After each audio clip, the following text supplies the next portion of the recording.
Arkadaşlar kronik öksürüğünüz varsa inatçı geçmeyen 7 tane keçi boynuzunu böyle ufak ufak parçalara parçalıyorsunuz ve bunu doldurup içerisine de 1 litre su koyuyorsunuz. Tam 17 dakika bunu kaynatacaksınız. Ne 16 ne 18. 17 dakika kaynatacaksınız. Daha sonra şöyle bir kenara indirip bekleteceksiniz 1 saat.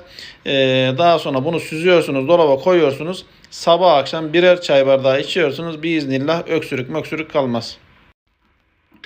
Kırıp dolduralım. Böyle doldurduk. Üstüne de 1 litre su koyup 17 dakika kaynatacağız.